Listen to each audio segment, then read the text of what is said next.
To create a Google form, you'll want to first go to forms.google.com, and this will redirect you to the Google Forms site. Now, if you have a Google account and you're already signed in, you'll probably have your dashboard set up. Some of you may need to log in or create a Google account in order to use Google Forms. So essentially, once you're here, yours may be a lot more empty, depending on how often you've used Google Forms, if at all. So first things first, you're going to go to the bottom right and click on this rainbow colored plus sign, and you want to create a new form. Once it's done this, you'll see that it redirects you. You can title your form. So, and make sure you always include, and when you type in your title here, it always winds up in the top left corner as the title of your actual survey. You can add a description. So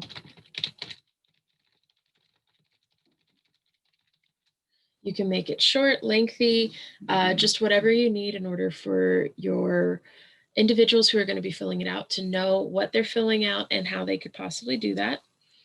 It always starts off with an initial question that you can utilize, and its default setting is multiple choice. However, you can change it to where you have short answers, paragraphs, checkboxes, drop downs, file uploads, and other items too. So if you want, you can put,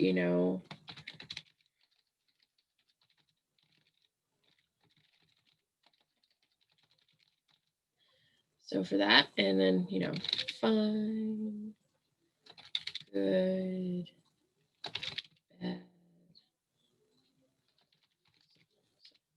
And that's the multiple choice. Now you can even add images to your questions, but most of the time it's just good to keep a form simple, especially for if you're sending this out to individuals to fill it out real quick. You can also add questions by clicking that little plus circle sign. And let's say you want to make sure you ask something that's a little bit more open-ended.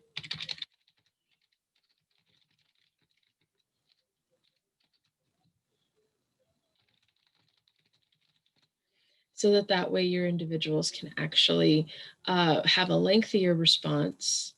By doing short answer, usually that's just a few phrases, and typically it's like when you do your name and so forth. All right. You can also duplicate questions. You can delete questions by clicking the trash can, or you can make it a requirement.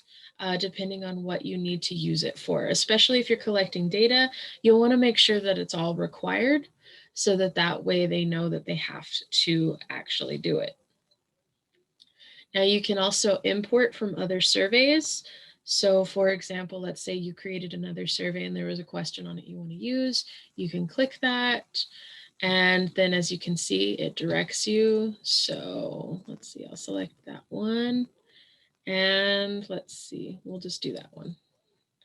And it adds it in automatically wherever you clicked on that. You can also change, add a title and description to your sections.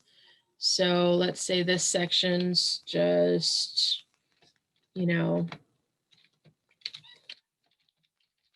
wellness.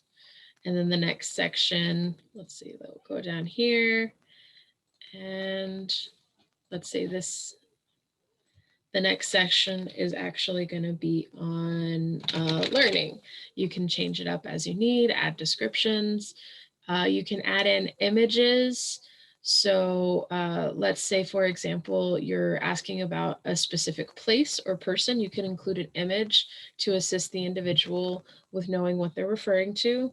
If there's video that you want to include, you can add video. And then you can also create different sections to separate it out as needed. Usually though, if you're using it just as a survey, I recommend you keep it pretty straightforward, and you don't really need a whole bunch of bells and whistles, especially if you're just creating quick data. Now for, if you want to change colors, you can customize theme. You just go to the top right and you go to your little painter's board, and you can put an image at the top of the page. They have some already preloaded. You can choose even your color scheme and everything like that, your font style to be formal, playful, whatever you want, more of the creative aspect of it. You can also see what your other individuals are going to see by clicking the little eye icon. So seeing that right there.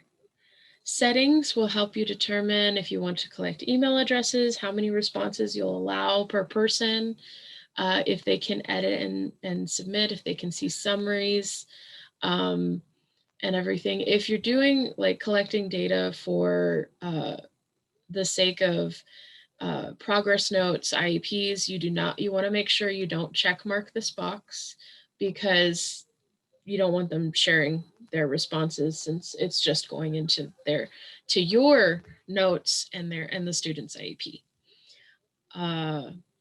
You can even change the presentation. You can give them a confirmation message that they've submitted. It automatically says your response has been recorded, but you can change that if you wish. You can do progress bar so that they can see how long they're doing. You can shuffle your question order if you feel you need to, but that's more if you're doing it for like quizzes and regular surveys too. Show the link for another response. You can choose on that. If this is going to be a quiz for like a classroom setting, you can always click this on and, immediately grade, let them see their grade, or they have to actually see their grade later after you've had a chance to review.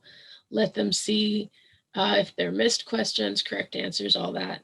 And you can do that. And then when you're done with doing whatever you need to, you just click save, and it saves your settings automatically.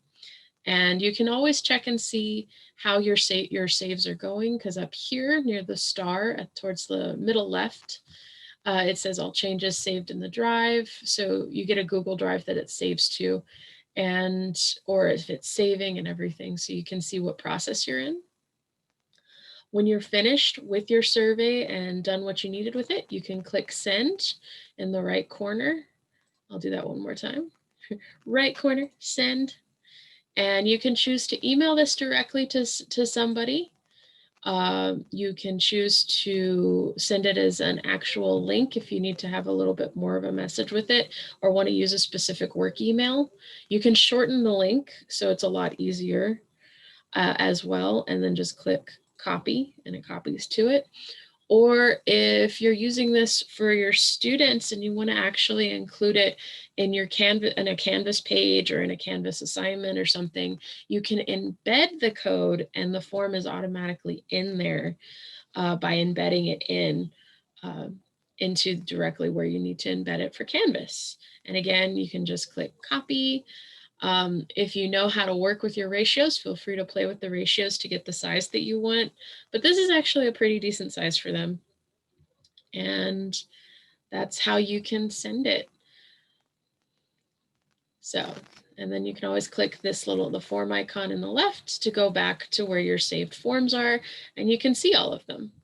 So this is just a quick and dirty version of how you can work with Google Forms to create surveys and quizzes to collect your data, information, and check for understanding.